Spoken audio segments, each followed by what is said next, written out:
യേശുവിൽ ഏറ്റവും സ്നേഹമുള്ള പ്രിയ ദൈവമക്കളെ, ഈ വിശുദ്ധ പ്രഭാതത്തിൽ ദൈവത്തിൻ്റെ സന്നിധിയിൽ പ്രാർത്ഥനാപൂർവമായിരിക്കുമ്പോൾ ക്രിസ്തുവിൻ്റെ നൊമ്പരത്തെ ധ്യാനിക്കാം. യെശയ്യാ പ്രവാചകന്റെ പുസ്തകം 50-ാം അധ്യായം 4 മുതലുള്ള തിരുവചനങ്ങളിൽ ഇന്നത്തെ ആദ്യ വായനയിൽ സഹനദാസന്റെ നൊമ്പരപ്പെടുത്തുന്ന അനുഭവങ്ങൾ യെശയ്യാ പ്രവാചകൻ പങ്കുവയ്ക്കുന്നുണ്ട്. ദൈവമായ കർത്താവ് എന്നെ സഹായിക്കുന്നതിനാൽ ഞാൻ പതറുകയില്ല. ഞാൻ എൻ്റെ മുഖം ശിലാതുല്യമാക്കി എനിക്ക് ലജ്ജിക്കേണ്ടി വരികയില്ലെന്ന് ഞാൻ അറിയുന്നു.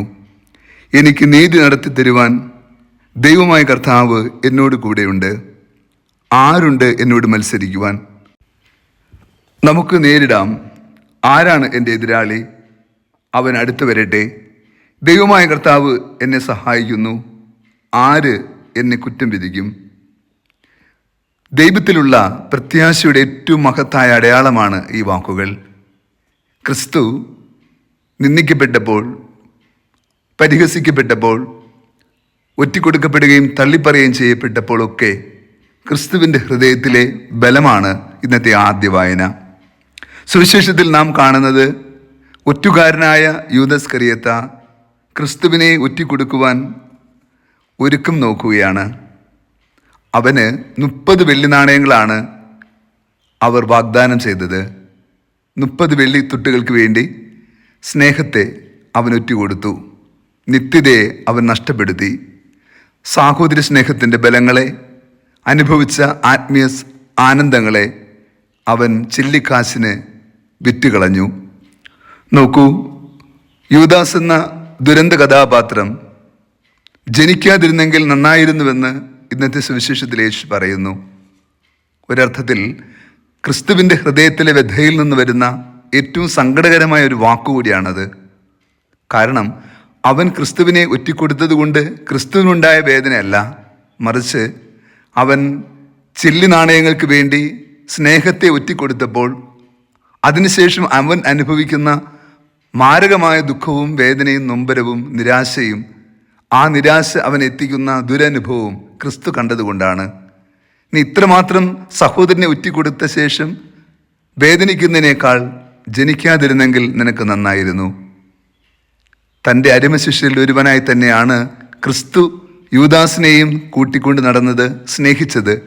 അവനെ സ്നേഹിത എന്ന് എപ്പോഴും ആവർത്തിച്ച് വിളിച്ച് യേശു കൂടെ നിർത്തി. എന്നിട്ടും ക്രിസ്തുവിൻ്റെ സ്നേഹത്തിൻ്റെ ആഴം തിരിച്ചറിയാൻ കഴിയാതെ പോയ ദുരന്ത കഥാപാത്രമായി 12-ൽ ഒരുവൻ മാറിപ്പോയി. അവൻ കെട്ടിത്തൂങ്ങി ചത്തു എന്നാണ് ബൈബിളിൽ എഴുതിയിരിക്കുന്നത്. അവൻ്റെ ഈ ലോകത്തിൻ്റെ സൗഭാഗ്യങ്ങൾക്ക് വേണ്ടിയുള്ള, സമ്പത്തിന് വേണ്ടിയുള്ള അമിത താല്പര്യം അവനെ എത്തിച്ചത് ഒരു തുണ്ട് കയറിലാണ്. വലിയ ദുരന്തമാണത്. വിശുദ്ധ ബൈബിളിലെ ഏറ്റവും ദുരന്ത കഥാപാത്രമാണ് ഈ യൂദാസ് ഇസ്കറിയോത്ത.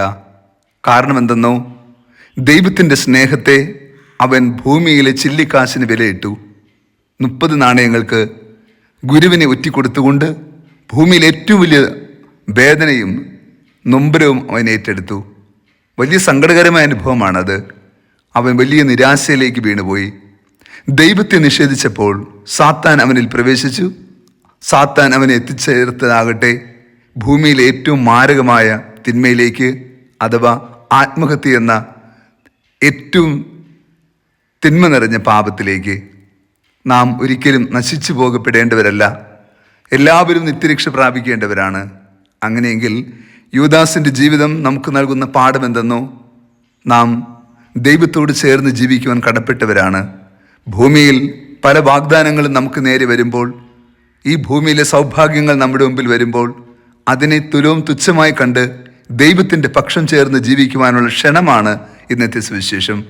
നമുക്കും അല്പലാഭത്തിന് വേണ്ടി ഗുരുവിനെ നിഷേധിക്കാതിരിക്കാം, സഹോദരങ്ങളെ തള്ളിപ്പറയാതിരിക്കാം, ദൈവത്തിൻ്റെ സ്നേഹത്തെ തിരസ്കരിക്കാതിരിക്കാം. ദൈവമേ, അങ്ങയുടെ സ്നേഹം നിഷേധിക്കുവാൻ ഞാൻ ഒരിക്കലും മുതിരാതിരിക്കട്ടെ. കർത്താവ് നിങ്ങളോട് കൂടെ. സർവശക്തനായ ദൈവം, പിതാവും പുത്രനും പരിശുദ്ധാത്മാവും നമ്മെ സമൃദ്ധമായി അനുഗ്രഹിച്ച് ആശീർവദിക്കുമാറാകട്ടെ. ആമേൻ.